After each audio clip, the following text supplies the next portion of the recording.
o cérebro feminino é diferente do cérebro masculino. Nós, mulheres, nós temos cerca de 3,5 bilhões de neurônios menos que os homens. Isso não nos faz inferior. Não, claro. Nós temos áreas diferentes. Nós, mulheres, por exemplo, nós temos a área da emoção muito mais aguçada que do homem. E da arte também, muito mais que do homem. Olha, que legal, que bacana. O homem, ele é muito mais prático. A mulher, ela vai se recordar das coisas lá que aconteceram, no sofrimento dela, no relacionamento, lá em 1900 e antigamente, e o homem não vai lembrar disso. Porque ele não lembra nem do aniversário de casamento, nem do aniversário de namoro, ele precisa ser recordado. Doutrinado, né? E a mulher, ela tem menos foco que o homem. Isso é uma função biológica mesmo. Por que a mulher tem menos foco que o homem? Você pode observar que a mulher faz mais coisas ao mesmo tempo e o homem não consegue fazer. A mulher consegue passar batom, dirigir, ainda atender o telefone ao mesmo tempo. O homem não consegue. Se ele for atender o telefone, ele reduz. Claro que ninguém deve atender o telefone dirigindo, claro, né? Mas ele reduz. Se ele conversar com o passageiro, com a pessoa que está do lado, ele também reduz. A mulher não, acelera. São áreas diferentes. Isso aqui é um exemplo muito simples, só para ver que são áreas diferentes. Então, a mulher, ela tem mais tendência à depressão, que é um fator de risco para a doença de Alzheimer. E o homem, menos. Exatamente por essa diferença biológica no cérebro. E quando a gente fala em intensidade do problema, vamos dizer, o cara tem uma depressão, a mulher tem uma depressão, a mulher tem tendência à depressão ser mais agressiva e por um tempo mais extenso, pelo que você está falando. Exatamente. Exatamente. Puxa vida. Doutora, outros fatores que podem participar no dano cerebral, por exemplo, o nariz participa de alguma forma, o olfato? Sim.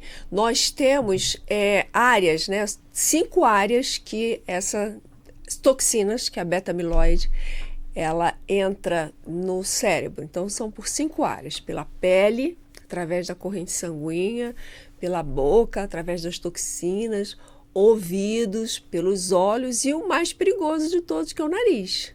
Então, essas toxinas, elas entram por esses órgãos.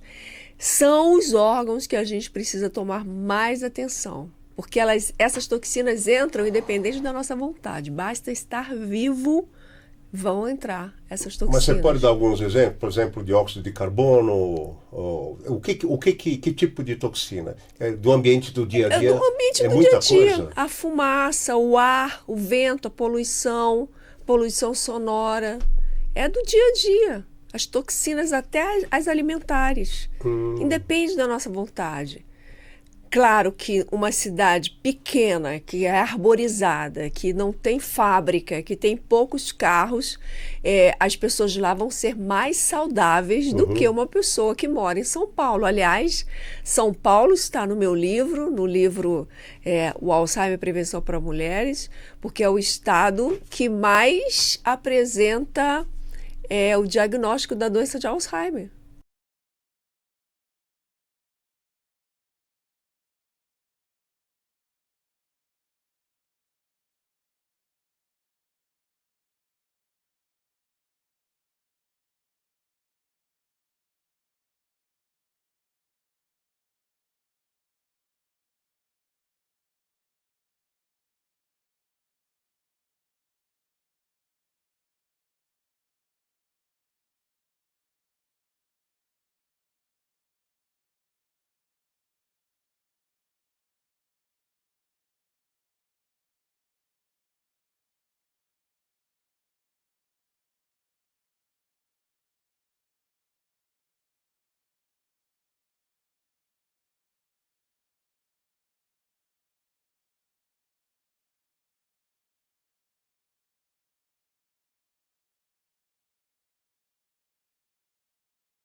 É, é verdade que uma taça de vinho agride mais do que uma Uma latinha latinha de de cerveja. cerveja? É verdade. Olha aí, gente, ó, vou desculpe, mas deixa eu chamar a atenção. Ah, porque o vinho é saudável. Meu avô tomava uma taça de vinho todas as noites. O médico falou, gente, os conceitos vão mudando, porque a medicina vai avançando, o mundo vai avançando e você tem que atualizar esse conhecimento também. Esse papo, então, caiu por terra. Pode prosseguir, Rosângela. Muito bem. A medicina avança, a pesquisa avança. O que nós tínhamos há 20 anos atrás, hoje, a gente viu que novos estudos, né? Uhum. Porque tem uma pessoa, por exemplo, no meu caso, Tá. eu queria identificar como essa doença entra no cérebro.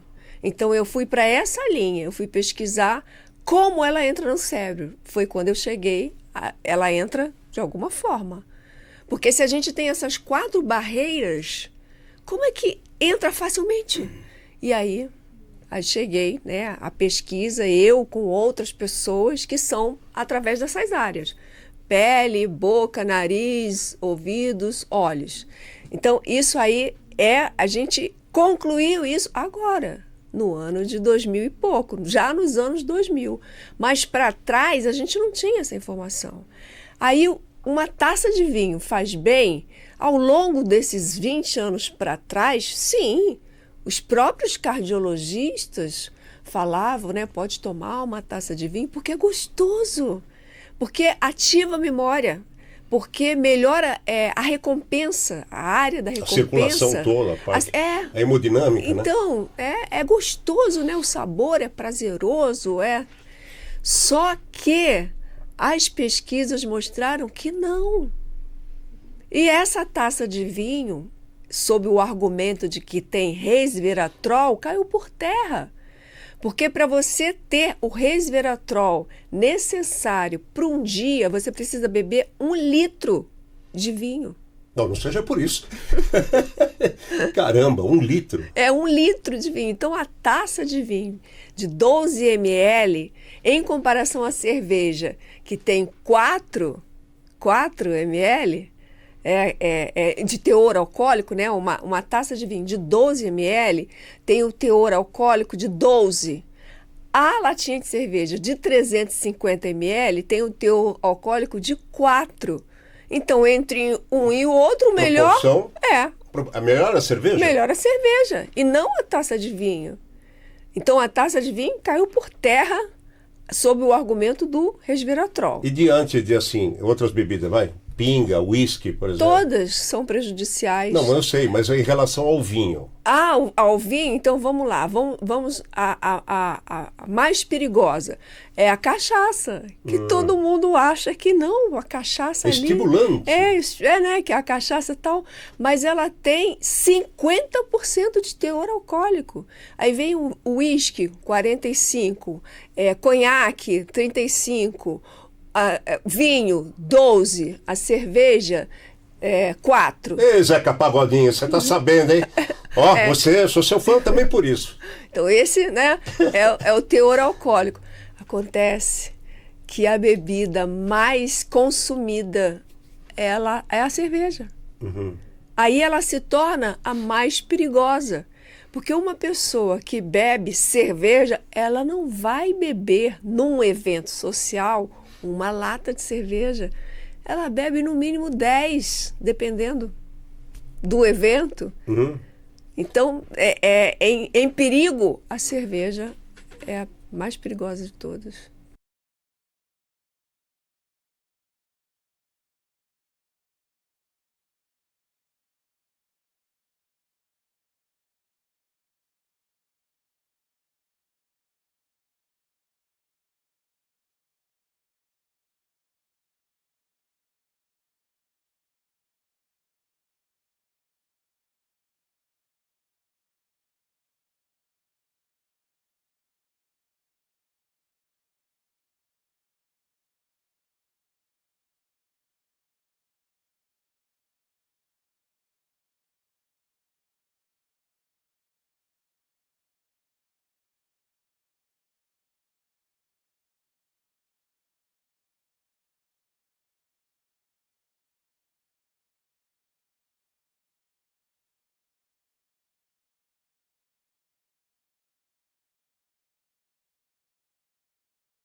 Qualidade do sono, que você dizia, né? Isso. Isso. Então, fala um pouco mais sobre qualidade do sono para o cérebro. O sono é a atividade principal. O sono é o guardião do cérebro. Sabe essas toxinas que eu falei que entram no cérebro, independente da nossa vontade? Sim. As toxinas beta-amiloide vão se acumulando junto com a proteína tal. Elas só saem do cérebro durante o sono. Olha. Durante o sono entra em ação o sistema linfático. Esse sistema linfático, ele é como se fosse um aspirador de pó. Ele vai lá no cérebro, aspira essas toxinas e coloca na corrente sanguínea. E a gente coloca para fora essas toxinas através das fezes e da urina. Então, o corpo humano é como uma fábrica, tudo tem que funcionar.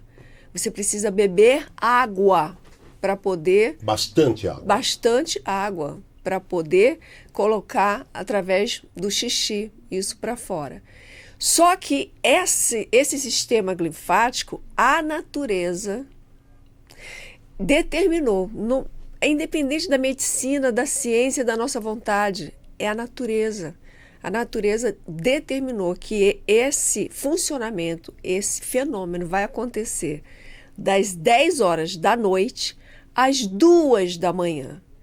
Nas 10 horas da noite você precisa estar num sono profundo. Ou seja, você tem que dormir umas 9 horas. Tem que dormir às 9 horas. Aí você tem que dormir das 10 às 2. Se você levanta para ir ao banheiro nesse período, das 10 às 2, você interrompeu o ciclo. Levantou, foi ao banheiro, voltou. Ele não vai voltar. Porque é como a água do mar. Ela vai embora. Ou a água do rio. Não vai voltar. Isso para ambos os sexos e qualquer idade. Qualquer idade, qualquer lugar do mundo. Isso acontece com todo ser humano.